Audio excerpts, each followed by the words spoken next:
రాష్ట్ర వ్యాప్తంగా సంచలనం రేపిన గ్రామ సచివాలయ మహిళా ఉద్యోగి కిడ్నాప్ మిస్టరీ వీడింది.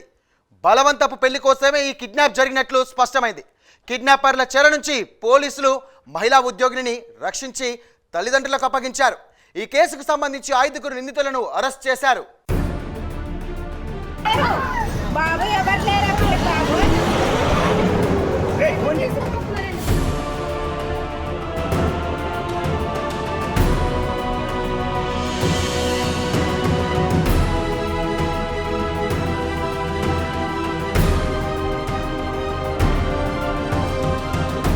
దేవీపట్నం మండలం శర్భావరం సచివాలయంలో విధుల్లో ఉన్నటువంటి welfare assistant Soyam Soumya kidnap వ్యవహారాన్ని పోలీసులు సవాల్గా తీసుకున్నారు. సౌమ్య ఇష్టానికి విరుద్ధంగా ఆమెను వివాహం చేసుకోవాలన్న ఉద్దేశంతో ప్రధాన నిందితుడు కాశింకోట అనిల్ కుమార్ ఈ కిడ్నాప్కు పాల్పడ్డాడు. ఇందుకు శర్భావరం గ్రామానికి చెందిన 2 యువకులు కళ్యాణం, ఉమామహేష్, రాఘోలు, దుర్గా విఘ్నేష్ సహకరించారు.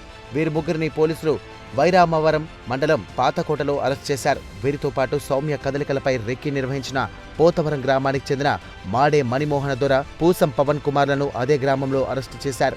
రంపచోడవరం డీఎస్పీ సాయి ప్రశాంత్ ఈ కేసు వివరాలను వెల్లడించారు.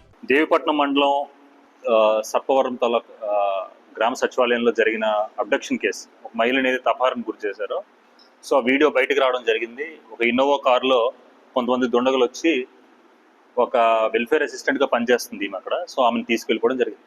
సో ఆ తీసుకెళ్తున్న టైంలో అక్కడ సాటి ఎంప్లాయీస్ కూడా ఉన్నారు. ఆ టైంలో కూడా వీళ్ళు బెదిరించి ఆమెను పట్టుకుని వెళ్ళిపోయారు.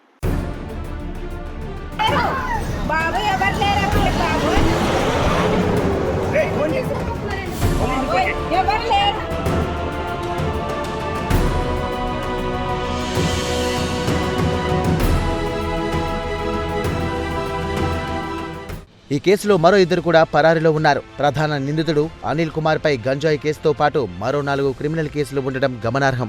బాధితురాల్ని సురక్షితంగా తల్లిదండ్రులకు అప్పగించినట్లు డీఎస్పీ సాయి ప్రశాంత్ తెలియజేశారు. ముఖ్యమైన మార్గాలను మూసివేయడం, చెక్ పోస్టులకు అలర్ట్ ఇవ్వడం, జీపీఎస్ ట్రాకింగ్, సీసీటీవీ ఫుటేజ్ ద్వారా నిందితుల కదలికలను గుర్తించడం జరిగిందని డీఎస్పీ తెలియజేశారు. కాశింకోట అనిల్ కుమార్ అని చెప్పేసి కుర్రాడు ఉన్నాడు.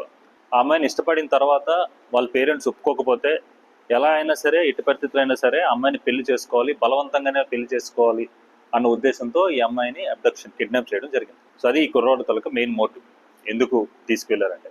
అయితే ఈ కుర్రాడితో పాటు ఇంకొక 4 కుర్రవాళ్ళు, అంటే మొత్తం 5 ఒక ఇన్నోవా కారులో వచ్చి ఆ అమ్మాయిని తీసుకుని వెళ్ళారు.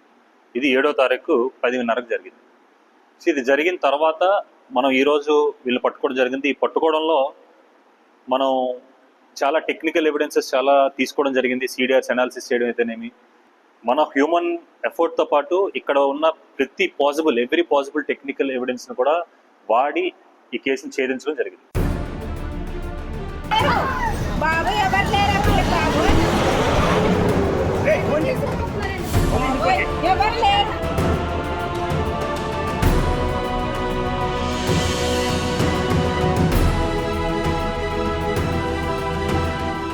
శరభావరంలో సౌమ్యను కిడ్నాప్ చేసిన తర్వాత గట్టినిగా ఉందని తెలుసుకున్న కిడ్నాపర్లు కిడ్నాప్కు వినియోగించినటువంటి వాహనాన్ని జగ్గంపేట సమీపంలో నిర్మానుష్య ప్రదేశంలో వదిలి వెళ్లారు. అక్కడి నుండి మరో వాహనంలో పాతకోట గ్రామానికి పరారైనట్లు పోలీసులు గుర్తించారు. నిందితులు నిర్వహించిన ఆర్థిక లావాదేవీలను తెలుసుకోవడం ద్వారా వారు ఎక్కడ ఉన్నారనే ఖచ్చితమైన ప్రదేశాన్ని గుర్తించగలిగామని డీఎస్పీ తెలియజేశారు.